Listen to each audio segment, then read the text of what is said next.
Hey, what's up, guys? Happy Monday. So, kind of to start this week, I just want to go over some of the basics of the three branches to review for Unit 2. So, you're going to do this review as I kind of go through this, type out the notes in the Google Doc that I have attached to this assignment. I hope you're all doing well. We're entering week 3 of this, so hopefully you guys are doing all right with this whole process. So, let's kick it off here. Let's start with the basics.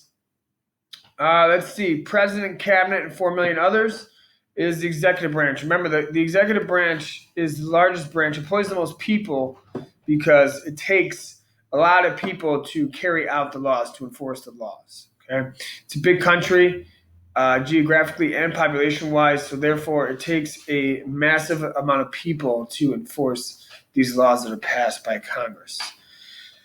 Let's see here. Who interprets the Constitution to determine what it means? That is obviously going to be the judicial branch. Okay. All levels of the court system are interpreting the Constitution. They're interpreting the law to determine if it's been broken, either by an individual or perhaps even by the government itself. Let's see. Who is Congress? Congress is the legislative branch. Congress, Senate, and the House of Representatives are the two houses. If you recall, the Senate, each state gets 2, so we have 100 senators in total. And depending on how large your state is, that will depend on how many members of the House of Representatives you get. California, as I've told you guys multiple times, has the most with 53 members of the House of Representatives. Let's see here. Make all laws that are necessary and proper is going to be legislative branch. Remember that clause, which I'm going to review the clauses and documents and cases sometime this week, probably. The necessary and proper clause says that Congress shall have the power to make all laws that are necessary and proper to carry out their constitutional powers.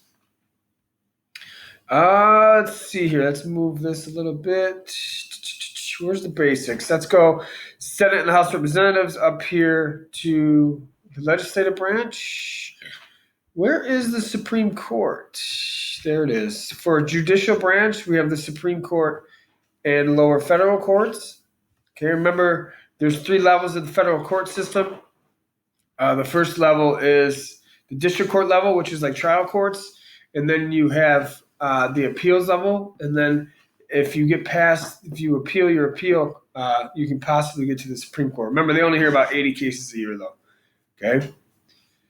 Let's see here. Power of the purse. All tax and spending laws must originate in the House of Representatives. The legislative branch. This was intentional by the founders. They wanted the taxing and spending power to be the closest to the people, and the legislative branch is regarded as kind of the people's branch. Chief diplomat, who is the person that deals mainly with foreign countries, is going to be the executive. He is the chief diplomat. He helps work out deals with foreign countries. These deals must then be approved by the Senate, but the president does have a large degree of power in dealing with foreign countries. Serve 2 or 6-year terms. This is also going to a legislative branch. Members of the House of Representatives serve 2-year terms, while members of the Senate serve 6-year terms. But they're set when you're elected to the Senate, you're put into a tier. So there are Senate elections every 2 years, but depending on what tier you're put into as a senator, it will determine when your election is. But regardless of what tier you're in, you will be elected after you have to face re-election after 6 years. Let's see here. Serve 4-year terms is going to be the executive branch. Okay. Executive branch. The president serves 4-year terms. He can serve up to 2 4-year terms. Again, they can possibly limit that out to 10 years if they become president when somebody's been removed or assassinated from office. Okay. Let's see here. Power impeachment is, as we've seen this year, is the power of the legislative branch. Donald Trump was impeached by the House of Representatives, and then he was found not guilty in the Senate trial.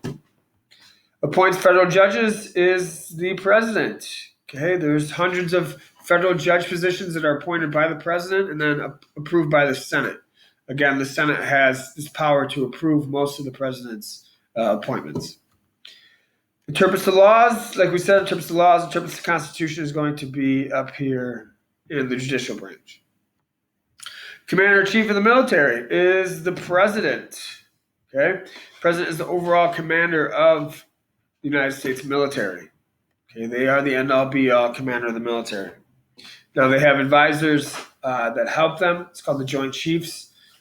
They kind of advise the president in military matters, especially since lots of times we've had presidents with no military background.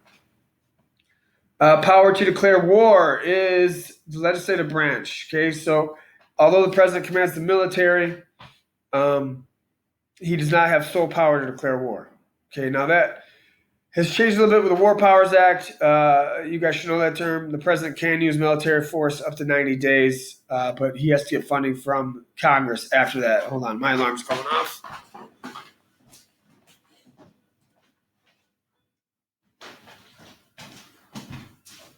All right, sorry about that. So moving on, makes the State of the Union speech every year. In January, February, the president makes a State of the Union speech. That is the executive. It's literally a speech about the state of the country, about how the country's doing.